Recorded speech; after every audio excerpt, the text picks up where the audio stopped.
Did you know that Noble Gold's team of precious metal experts have helped thousands of investors like you to build and preserve wealth through times like these?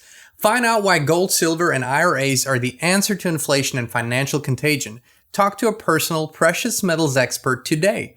Oh, and this month they're gifting a free 3-ounce silver American Virtue coin with every qualified IRA above $20,000. You can't go wrong with Noble Gold. Call the team now at 877-646-5347 to find out more or visit noblegoldinvestments.com. Hey, Inspired Tribe, my fellow freedom lovers, it's John Nolan here. Thank you so much for tuning in. Thank you for liking, for sharing, for commenting, for subscribing, and for hitting the notifications button so you'll get notified about new videos every day. All right, let's dive into it. We need to look at some current news, things that are happening, and looking for the signals that are important.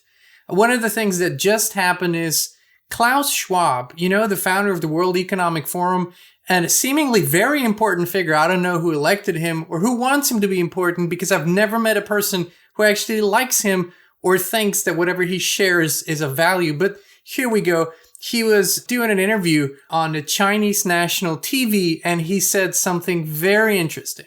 I respect China's achievements, which are tremendous over the last over 40 years. I think it's a role model for many countries, but I think also we should leave it to each country to make its own decision what system it wants to adopt. And I think we should be very careful in imposing systems.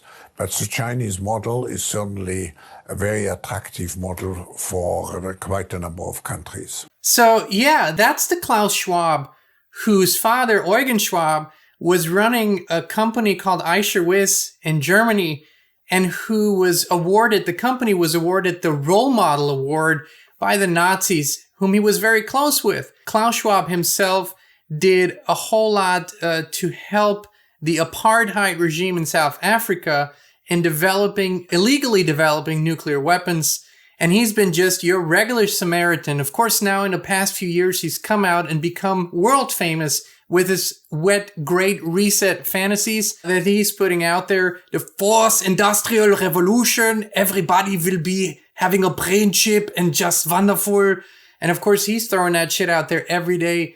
But Klaus, what exactly do you love about China so much that you want other countries to adopt? Is it the totalitarian regime that they have? Is it the CCP's, the Chinese Communist Party's complete and total control over the population? Is it the social credit system? Is it their torture, murder, and persecution of minorities in China? Is it forced labor? Is it internment camps for people who don't believe the right things? Is it their persecution of religious minorities? Is it their destruction of the traditional Chinese medicine system? Is it their persecution of any Chinese citizen who dares to criticize the Chinese Communist Party? Which part exactly? Is it forced inoculations? What exactly do you love so much about China that you want other countries to adopt? Because really, China should be the model for how not to do it. Of course, folks, we need to look at this also from a broader perspective. What does this tell us? Why is this making the headlines? Why is this in the news?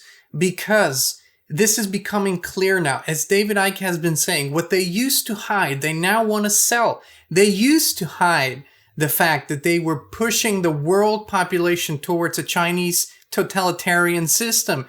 David himself has been saying for many years, that's the role model. That's where they want to go. Now they're stepping out and they're saying, this is where we want to go. This is what we want to sell the world on. And Klaus Schwab is not alone.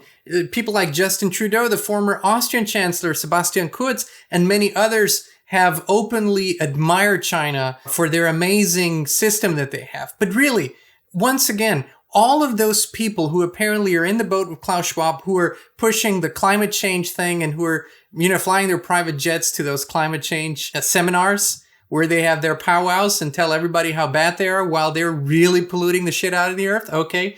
So all of them are praising China. Who pollutes more than China? Who produces more cheap crap than China? Who mines more than China? Who exploits continents like Africa more than China? Nobody. So please, let's see this for what it is. We will never go the path of China.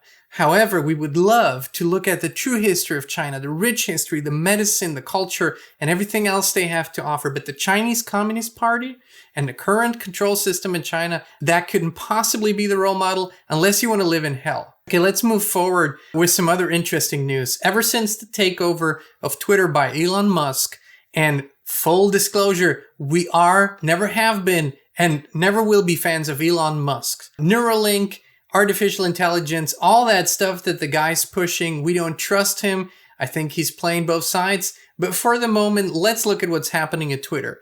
The woke, the left, this extremist Marxist culture. You can't even call it liberal anymore. That has nothing to do with the classic liberals. It has nothing to do with the classic Democrat Party.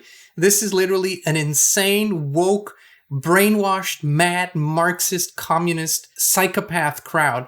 They're going bonkers because Elon Musk is doing what? Well, he's actually, for the time being, reintroducing the very foreign concept of the First Amendment of the Constitution, which is free speech, and he's actually bringing it back to Twitter. Well, we thought that he was going to go limited, but fortunately, he seems to go all the way, and he realizes what the people want currently. Of course, Elon Musk, ever since coming out publicly and saying perhaps it would be a good idea to vote Republican this time around, whether you agree with him or not, he's been shunned and banned by the mainstream, just like Donald Trump was, by the way, when he ran as a Republican. He was the media's darling. So was Elon Musk. Now, of course, he's getting all the shit and all kinds of blue check marks, all kinds of celebrities that nobody cares about, nobody heard of before, and nobody wants to hear from anyways, are leaving Twitter. Who cares? Who cares? Seriously. Why announce it? We don't even know who you are. And they're leaving Twitter, and millions of people are coming back after the reinstatement of Trump's account, which was a brilliant publicity move on Elon's part. We will see if Trump actually makes a comeback on Twitter. But after that, he put out another poll asking the people if they wanted to reinstate all accounts that were banned from Twitter, unless they were doing something illegal or scamming people, or harassment. I mean, there was a little exclusion, but that's fine, of course. And the people voted yes, and that really, predominantly yes. And so we will see a huge wave, of many, many accounts coming back to Twitter that were banned for the past 2 years. Interestingly enough, if you will look at those accounts, they are predominantly, maybe 100%, only centered on a conservative, patriotic, if you will, right side. There were no BLM accounts being deleted. There were no extremist leftist woke accounts being deleted. It was really a political campaign. Now that is coming back. We also know and have learned that Twitter and other big tech platforms are in bed and in cahoots with many government agencies who are literally phoning in and texting in their orders on who to ban, who to shadow ban, who to censor, and who to delete. It appears, and that's the appearance, that's all we can say, it appears that Elon is currently not playing ball, and he's bringing back, and this is the key word, because he's bringing back free speech to Twitter for the time being. We will believe it when David Icke is back on. It's been said he will never be reinstated. When David Icke is back on, we'll truly believe it. But what that means, and here's the signal of this, what that means is that actually we aren't just moving in one direction. People have been conditioned to believe it's only ever one direction. You can't ever move back, and it's wrong to move back, and it's wrong to change things back to what they were when so many things are getting worse, not better, and we actually need to change them back to what they were. We need to promote a free speech absolutism. That is what free speech means. It doesn't mean it doesn't have consequences. It doesn't mean free speech can't lead to bad things, but it means we have to create a culture that can tolerate that and actually counter that with better speech. That is what this is all about. And for the time being, we at least congratulate Elon Musk on making this move. Again, we will not go any further and say that we agree with any of the other stuff that he does or that we're fans of Elon's. Not at all. But this is a good move. And I think we're seeing signals here towards the other platforms that the tide is turning. We've seen the Truth Social app for weeks and weeks on end really topping the charts in terms of downloads. And it just means that people are actually wanting free speech. We don't want echo chambers. That's also important to understand. We don't want to be in an environment where everybody thinks like we do. Who wants that? We want to enrich each other. We want to even be controversial sometimes. Well, let's have an argument sometimes, but let's return to free speech. These are some good and positive signals. We need to look through the bullshit, and we need to realize the truth is coming out. This is the manifestation of truth that's happening on Earth today. It's coming out at an epic rate for everybody with eyes to see and ears to hear. You can't miss it. The truth is everywhere.